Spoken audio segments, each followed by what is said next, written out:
Assalamu alaikum viewers, myself Fahadrin, lecturer in chemistry at Government National College Karachi. Today we discuss about the boiling point. Boiling point is the property of liquid. Boiling point एक temperature है जिस पे liquid का vapour pressure उसके outside जो pressure है उसके equal हो जाए. सो बॉइलिंग पॉइंट हम ऐसे डिफाइन करेंगे, it is the temperature at which vapour pressure of liquid become equal to outside pressure, के लिक्विड का जो वेपर प्रेशर है वो आउटसाइड प्रेशर के इक्वल हो जाए. वेपर प्रेशर हम कहते हैं the pressure exerted by vapours at equilibrium with liquid phase. Vapour word की मीनिंग यही है कि जो लिक्विड से गैस के मॉलिक्यूल्स बनते हैं किसी भी टेम्परेचर पे, उन गैस के मॉलिक्यूल्स की कंडीशन को हम कहते हैं वेपर्स, और उनकी वजह से लिक्विड की उस वेपर्स की वजह से जो प्रेशर क्रिएट होगा उसे हम कहेंगे वेपर प्रेशर. एक्सप्लेनेशन, जब भी किसी लिक्विड को हीट किया जाता है तो उसकी काइनेटिक एनर्जी बढ़ती है, और काइनेटिक एनर्जी बढ़ने से उस लिक्विड का जो एवापोरेशन रेट है, evaporation the escaping of gas molecules from the surface of liquid, कि लिक्विड की सतह से जो गैस के मॉलिक्यूल्स बाहर निकलते हैं उस प्रोसेस को एवापोरेशन कहते हैं. जैसे ही हम टेम्परेचर बढ़ाते हैं तो उन गैस के मॉलिक्यूल्स बनने वाला जो प्रोसेस है, जो रेट है, जो इवापोरेशन का रेट है वो तेज हो जाता है, और जिसकी वजह से वेपर्स ज़्यादा बनते हैं. जब वेपर्स ज़्यादा बनते हैं ज़्यादा टेम्परेचर पे तो उनका जो प्रेशर बनता है वो भी ज़्यादा होता है. सो हम कहते हैं कि heating the liquid the vapour pressure will increase and the evaporation rate also increase. When liquid is heated, their kinetic energy will increase, which also increase evaporation rate. Kinetic energy molecules की बढ़ेगी, evaporation rate बढ़ेगा, and vapor pressure, और vapor pressure भी बढ़ेगा. When vapor pressure become equal to outside pressure, जब vapor pressure liquid का outside pressure के equal हो जाएगा, bubbles of vapors are formed, उस liquid के अंदर bubbles बनना शुरू हो जाएंगे, और हम कहेंगे कि अब ये liquid जो है वो boil हो रहा है. जब भी आपने फिनोमेना ऑब्जर्व किया होगा, जब भी कोई लिक्विड हम गर्म करते हैं, जब वो बॉयल होता है तो उसके अंदर से जरूर बबल्स निकलते हैं. वो एक्चुअली जो बबल्स बनते हैं वो वेपर्स होते हैं. इवापोरेशन रेट इतना फास्ट हो जाता है कि उस लिक्विड के अंदर ही गैस फॉर्म में वो लिक्विड कन्वर्ट हो जाता है, और वो गैस जो है बबल के फॉर्म में उस लिक्विड में से बाहर निकलती है. नॉर्मल बॉइलिंग पॉइंट, जब जो बाहर का प्रेशर है, एटमॉस्फेरिक प्रेशर जो 1 एटमॉस्फेयर और 760 टार है, उतने बराबर हो, और उस कंडीशन पे हम किसी भी लिक्विड की बॉइलिंग पॉइंट ऑब्जर्व करें कि वो क्या टेम्परेचर है जिस पे ये लिक्विड बॉयल हो रहा है, और उसका आउटसाइड प्रेशर एटमॉस्फेरिक प्रेशर और नॉर्मल प्रेशर हो जो 760 टार है, तो उस बॉइलिंग पॉइंट को नाम दिया जाता है normal boiling point. Normal boiling point when outside pressure is atmospheric pressure means 760 bar और 1 atmosphere. अब जो एटमॉस्फेरिक प्रेशर है वो मैक्सिमम जो होता है ऑन अर्थ सरफेस. जैसे ही अर्थ सरफेस से हम अबोव जाएंगे या बिलो जाएंगे तो एटमॉस्फेरिक प्रेशर जो है वो डिक्रीज होगा. जैसे ही हम माउंटेन पे जाएंगे या और ज्यादा हाइट पे जाएंगे तो एटमॉस्फेरिक प्रेशर कम होगा. ग्राफ के फॉर्म में हम वाटर की बॉइलिंग पॉइंट के हवाले से ग्राफ है कि वेपर प्रेशर ऑफ वाटर और टेम्परेचर का क्या आपस में रिलेशन है, कितने टेम्परेचर पे लिक्विड का वेपर प्रेशर जो है वो आउटसाइड प्रेशर के बराबर होता है. अब आउटसाइड प्रेशर है 760 टार, वाटर को हीट करेंगे, उसका वेपर प्रेशर ऑब्जर्व करते जाएंगे, और वो टेम्परेचर नोट करेंगे जहाँ पे वाटर का vapour pressure outside pressure means atmospheric pressure के बराबर हो जाए, और वो 760 टार है. तो graph diagram the vapour pressure and temperature graph हमने बनाया. लोअर साइड पे टेम्परेचर और यहाँ पे वेपर प्रेशर ऑफ वाटर. हमें वाटर का वेपर प्रेशर 760 टार तक ले जाना है, जो एटमॉस्फेरिक प्रेशर है, हम उसको हीट करते जा रहे हैं. तो हमने ऑब्जर्व किया कि 100 डिग्री सेंटीग्रेड पे वाटर का जो वेपर प्रेशर है वो 760 टार हो रहा है. तो उसका मकसद ये हुआ कि 100 डिग्री सेंटीग्रेड पे वाटर जो है वो बॉयल होता है, और ये बॉइलिंग पॉइंट वाटर की कहलाती है नॉर्मल बॉइलिंग पॉइंट, क्योंकि जो आउटर प्रेशर हमने लिया है वो एटमॉस्फेरिक प्रेशर 760 टार लिया है. Now the effect of outside pressure on boiling point. ये याद रख लें कि वेपर प्रेशर ऑफ लिक्विड जो है वो बॉइलिंग पॉइंट ऑफ लिक्विड जो है वो डायरेक्टली प्रोपोर्शनल है आउटसाइड प्रेशर के। जितनी बॉइलिंग पॉइंट जितना आउटसाइड प्रेशर बढ़ाएंगे उतना जो है बॉइलिंग पॉइंट का टेम्परेचर बढ़ेगा। सो आउटसाइड प्रेशर कम करेंगे तो बॉइलिंग पॉइंट कम हो जाएगी, आउटसाइड प्रेशर बढ़ाएंगे तो boiling point of liquid increase हो जाएगी। तो ये मैंने लिखा है boiling point is directly proportional to the outside pressure. कुछ एग्जांपल्स हैं वो मैंने यहाँ मेंशन किए हैं। At mountain boiling point of water is less than 100, कि जैसे ही हम माउंटेन पे जाएंगे उस वाटर को हम बॉयल करेंगे, उसका टेम्परेचर नोट करेंगे कि वो 100 डिग्री सेंटीग्रेड पे बॉयल नहीं होगा, 100 से कम में होगा, क्योंकि जैसे ही हम माउंटेन पे जाएंगे मींस कि अर्थ सरफेस से अबोव जा रहे हैं। जैसा कि मैंने बताया कि अर्थ सरफेस पे मैक्सिमम प्रेशर 760 टार होगा, जैसे हम अबोव जाएंगे तो प्रेशर एटमॉस्फेरिक प्रेशर कम होता जाएगा। अब outer pressure means atmospheric pressure यहाँ पे कम हो रहा है तो हम कहेंगे कि बॉइलिंग पॉइंट भी कम होगी, और ये ऑब्जर्व फिनोमेना है। Because atmospheric pressure is less then 760 टार, और वहां पे जो फूड है उसको पकाने के लिए ज्यादा टाइम लगेगा, क्योंकि बॉइलिंग पॉइंट वहां पे 100 से बिलो है।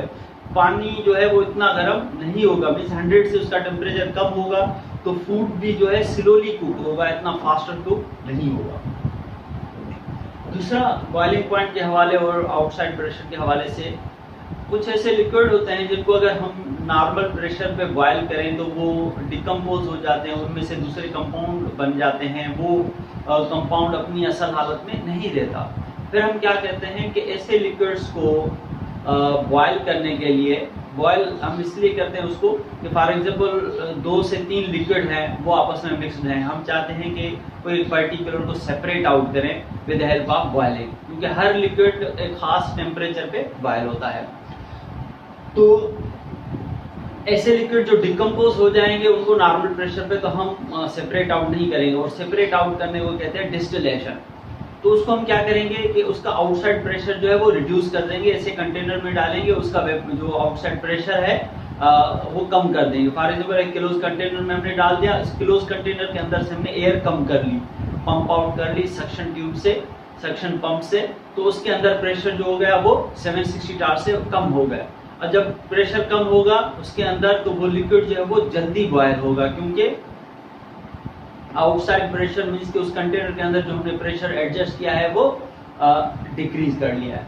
Certain liquid decompose below its boiling point and are distilled. Distilled means separated out at a reduced pressure. For example, glycerin जो है वो 290 डिग्री सेंटीग्रेड पे डिकम्पोज हो जाता है, तो हम क्या करते हैं, ग्लिसरीन डिस्टिल्ड एट 50 टार, बहुत कम प्रेशर 50 टार पे जो है इसको डिस्टिल किया जाता है, और उसकी बॉइलिंग पॉइंट 210 डिग्री सेंटीग्रेड आती है, जबकि नॉर्मल बॉइलिंग पॉइंट मीन 760 टार पे ग्लिसरीन की बॉइलिंग पॉइंट जो है वो 290 डिग्री सेंटीग्रेड है, जिसपे वो ग्लिसरीन डिकम्पोज भी हो जाता है। तो इसी वजह से हम उसको रिड्यूस प्रेशर पे सेपरेट आउट करते हैं, बॉयल करते हैं। अब बात करते हैं प्रेशर कुकर के हवाले से। प्रेशर कुकर जो कंटेनर है, अब कुछ स्टूडेंट्स के डिफरेंट थॉट्स होते हैं, पर एक्चुअली ये होता है कि प्रेशर कुकर के ऊपर एटमॉस्फेरिक प्रेशर का कोई भी इफेक्ट नहीं होता। फॉर एग्जांपल प्रेशर कुकर के अंदर कोई फूड बनाया जा रहा है, वो 50 मिनट्स ले रहा है, तो वही अगर प्रेशर कुकर हम ले जाएं ऑन द माउंटेन तो वहाँ पे भी वो 50 मिनट्स ही लेगा, क्योंकि अब जो प्रेशर कुकर के अंदर प्रेशर बन रहा है वही उसका आउटसाइड प्रेशर कंसीडर किया जाता है, वही उसका अपना एनवायरनमेंट होता है, उसको टाइटली क्लोज किया जाता है। तो इसकी वजह से एटमॉस्फेरिक प्रेशर जो है उस प्रेशर कुकर के ऊपर इफेक्ट नहीं करता। तो इसीलिए प्रेशर कुकर को चाहे हम माउंटेन पे ले जाएं चाहे ऑन अर्थ सरफेस लें, वो वही रिजल्ट देगा, वही टाइमिंग देगा जो यहाँ पे फूड तैयार करने के लिए टाइम ऑन अर्थ सरफेस लग रहा है। तो हमने लिखा pressure cooker has no effect of atmospheric pressure, it's outside pressure is as the container pressure, जो कंटेनर के अंदर प्रेशर होगा वही उसका आउटसाइड प्रेशर कंसीडर किया जाता है। अब प्रेशर कुकर के अंदर फूड जो है वो जल्दी क्यों बनता है, जबकि प्रेशर कुकर की मीनिंग ही यही है कि उस कंटेनर के अंदर प्रेशर ज्यादा होता है। अब वाटर के अंदर जो भी फूड तैयार किया जा रहा है, कंटेनर के अंदर प्रेशर बढ़ा रहे हैं, तो जब प्रेशर बढ़ाते हैं तो वाटर के मॉलिक्यूल्स जो है इजीली एस्केप आउट नहीं होते, मींस के बॉयल नहीं होते। तो इसकी वजह से क्या होता है कि वाटर की बॉइलिंग पॉइंट जो है with in the pressure cooker वो 100 डिग्री सेंटीग्रेड से ज़्यादा होती है, तो वो पानी ज़्यादा गर्म होता है। जब पानी ज़्यादा गर्म होता है तो जो उसके अंदर फूड प्रिपेयर किया जा रहा है वो भी जल्दी कुक हो जाता है, क्योंकि उसको ज़्यादा हीट मिल रही होती है। बेनिस्बत बाहर जो है वो 100 डिग्री सेंटीग्रेड पे वाटर बॉयल होता है। तो ये कुछ बेसिक पॉइंट्स थी, इफेक्ट्स थे इसके, कि effect of outside pressure on the boiling point. और ये आपने आज डेफिनेशन, एक्सप्लेनेशन, डायग्राम और इफेक्ट्स ऑफ आउटसाइड प्रेशर के हवाले से सीखा। कुछ जो है डायग्राम के हवाले से एक और कॉन्सेप्ट है, मैं क्लियर कराना चाहूँ।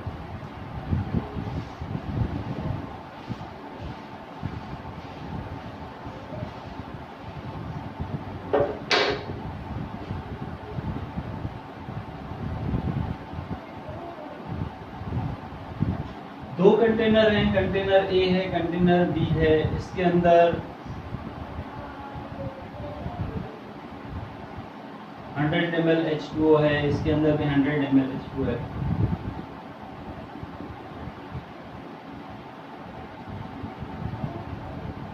और प्रेशर जो है इन दोनों के ऊपर सेम है, वो 1 एटमॉस्फेयर है।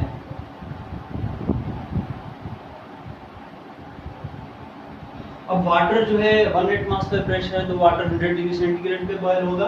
अगर इस कंटेनर ए को जो हम हीट का सोर्स दे रहे हैं, उस हीट के सोर्स का टेम्परेचर 2000 डिग्री सेंटीग्रेड है, और इसको जो हम कंटेनर को हीट दे रहे हैं वो 1000 डिग्री सेंटीग्रेड है।